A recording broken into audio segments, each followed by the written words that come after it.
अगर 272 का आंकड़ा जादुई आंकड़ा पार भारतीय जनता पार्टी नहीं कर पाती तो प्लान बी क्या होगा बीजेपी का? कोई प्लान बी नहीं है, इसका question does not arise. Priyanka Gandhi ने अपने कार्यक्रम में बोला कि इस बार रायबरेली की जनता जो है वो सिर्फ एक सांसद नहीं चुन रही, वो प्रधानमंत्री को चुन रही है।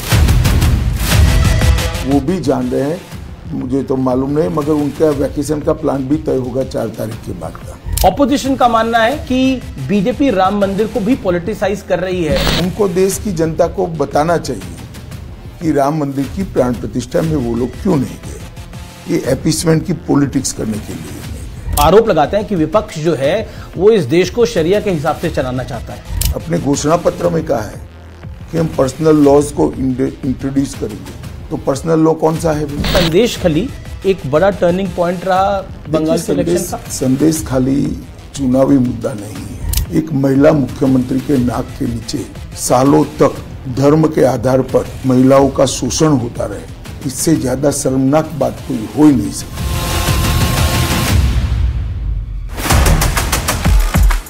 तो अमित जी, ये चुनाव आखिरी दौर में अब लगभग पहुंच चुका है, 5 चरण समाप्त हो गए हैं और आप दावा कर रहे हैं कि चौथे चरण के बाद ही बीजेपी को 270 के पार चली गई है। तो ये कॉन्फिडेंस है या ओवर कॉन्फिडेंस? मैं मानता हूं कि हमारी स्थिति काफी अच्छी है, हम 400 पार करेंगे। हर जगह पे हर चरण के बाद और चुनाव की रैलियों के बाद मैं कार्यकर्ताओं के से फीडबैक लेता हूं, जो जमीन पर लड़ाई लड़ते हैं, हमारे जो लोगों के संपर्क में होते हैं, हमारे विरोधी दलों की रणनीति को जो जमीनी स्तर पर इसका मुकाबला करते हैं, तो मुझे लगता है किसी भी सर्वे से असेसमेंट करीब सत्य के नजदीक हो। 2004 में यूपीए 1 की कांग्रेस की सरकार आई तो 145 सीटें उनकी आई और 2009 में जब सरकार रिपीट हुई तो 206 सीटों के साथ हुई। तो तीसरी टर्म की गवर्नमेंट थोड़ी टफ रहती है, हमने वर्ल्ड वाइड ये देखा है। क्या आपको लगता है अमित भाई कि बीजेपी के लिए ये आसान क्यों है? देखिए, ऐसे कोई ट्रेंड्स के आधार पर चुनाव के नतीजों का आकलन नहीं होता है। ट्रेंड्स की बात करनी है तो इस देश में 30 साल से हंग पार्लियामेंट चलती थी। 14 में पूर्ण बहुमत की सरकार आई, 19 में फिर पूर्ण बहुमत की सरकार आई। तो ट्रेंड्स तो तोड़े हैं हमने, कई बार तोड़े हैं, और इस बार भी तीसरी बार भारतीय जनता पार्टी की मोदी जी के नेतृत्व में पूर्ण बहुमत की सरकार आएगी और एनडीए 400 पार करेगा। अगर 272 का आंकड़ा जादुई आंकड़ा पार भारतीय जनता पार्टी नहीं कर पाती तो प्लान बी क्या होगा बीजेपी का? कोई प्लान बी नहीं है, इसका क्वेश्चन डज नॉट अराइज।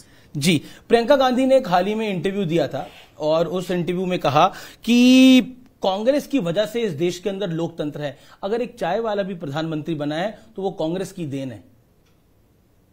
अब मुझे नहीं मालूम है ये लोग क्या बोल रहे हैं।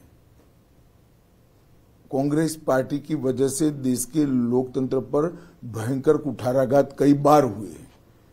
प्रियंका जी की दादी ने इमरजेंसी डाली थी, 1,30,000 लोगों को बिना कारण जेल में डाल दिया था। सारे अखबारों के editorial information and broadcasting minister तय करते थे। उनको शायद इतिहास मालूम नहीं है, ना किसी ने ब्रीफ किया है शायद उनको। कांग्रेस के वजह से लोकतंत्र नहीं है, इस देश की 130 करोड़ की जनता की वजह से इस देश में लोकतंत्र है। क्योंकि हमारे यहाँ लोकतंत्र की स्पिरिट सालों पुरानी है और अब ये पाताल से गहरी हो चुकी है, इसको कोई नहीं बदल सकता। क्या आपको लगता है, क्योंकि आप अपने भाषणों में बोलते हैं, प्रधानमंत्री मोदी भी कहते हैं कि इंडिया अलायंस जो है, इंडिया गठबंधन जो है वो 5 साल में 5 प्रधानमंत्री देगा, और नहीं, पहले समझ लो भाई, हमने नहीं कहा है। इंडी गठबंधन के एक नेता ने कहा है कि हमारे पास अभी नेता नहीं है, हम बारी बारी एक साल सत्ता संभालेंगे। वो कहते हैं हमारे पास युवा भी है, हमारे पास बुजुर्ग भी है, हमारे पास हर वर्ग का नेता है, तो हम नेता तय कर लेंगे, सरकार बन जाए एक बारी। नहीं, वो नहीं, वहां तक नहीं रुकते। 5 साल एक प्रधानमंत्री बनाएंगे, वहां तक जाते हैं। जी, क्या आपको लगता है कि प्रियंका गांधी ने अपने कार्यक्रम में बोला कि इस बार रायबरेली की जनता जो है वो सिर्फ एक सांसद नहीं चुन रही, वो प्रधानमंत्री को चुन रही है। क्या आपको लगता है विपक्ष भी थोड़ा कॉन्फिडेंट हुआ है बीते 5 चरणों में? तो रायबरेली की सीट जीतने के लिए शायद उन्होंने कहा होगा, वो भी जान रहे हैं, मुझे तो मालूम नहीं, मगर उनका वैकेशन का प्लान भी तय होगा 4 तारीख के बाद का। लेकिन उद्धव ठाकरे भी कह रहे हैं कि मैं तो मोदी जी को पूर्व प्रधानमंत्री कहा करूंगा, मैं तो शपथ ग्रहण का न्योता देता हूं अमित शाह जी को और प्रधानमंत्री मोदी को। चलिए, अच्छी बात है। अब 1 तारीख को सब चीजें दूध का दूध पानी का पानी हो जाएगा। शरद राव पवार और उद्धव ठाकरे की पार्टी, उनका आरोप है कि ये पार्टी को भारतीय जनता पार्टी ने तोड़ा और वो ये मैसेज देने की कोशिश कर रहे हैं कि रियल पार्टी हम हैं और बीजेपी ने हमारे साथ हमारी पार्टी को तोड़ दिया है। देखिए, मुझे एक बात बताइए, अगर शरद पवार जी अजीत पवार को अपना वारिस घोषित करते तो पार्टी टूटती क्या?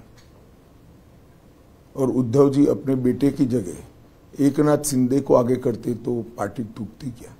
इनकी पार्टियां अपने पुत्र पुत्री मोह के कारण टूटी हैं और वो कहीं और जाकर कारण ढूंढ रहे हैं, तो उनको कभी सफलता नहीं मिलेगी। लेकिन क्या आपको लगता है कि वो एक नीचे की तरफ एक सिंपैथी का मैसेज देने में कामयाब रहे? देखिए, सिंपैथी उनके लिए रहती है जिनके साथ अन्याय हो। उद्धव जी ने तो अपने सिद्धांत, अपना गठबंधन जी तोड़कर हमें डीच करने का काम किया था। मैं नहीं समझता इनको किस प्रकार की सिंपैथी की अपेक्षा है। आपके पास महाराष्ट्र के भी ट्रेंड्स आए होंगे, क्या कहना चाहते हैं आप महाराष्ट्र में? देखिए, महाराष्ट्र में कमोबेश हम हमारी स्थिति को बनाकर रखेंगे, इसमें कोई बड़ा उलटफेर नहीं होगा। आपकी टैली इंप्रूव हो सकती है महाराष्ट्र में? हम हमारा बेस बनाकर रखेंगे। रैली में आपने बोला कि अरविंद केजरीवाल एक यू टर्न नेता है, किस कारण से आपने बोला? इन्होंने कहा था कि हम भ्रष्टाचार के खिलाफ लड़ाई लड़ रहे हैं, पॉलिटिक्स में कभी नहीं आएंगे। और फिर पॉलिटिक्स में आगे पार्टी बनाई, अन्ना बेचारे डालेगांव सिद्धि चले गए। फिर कहा मैं कभी मुख्यमंत्री नहीं बनूंगा, 3 बार मुख्यमंत्री बन गए।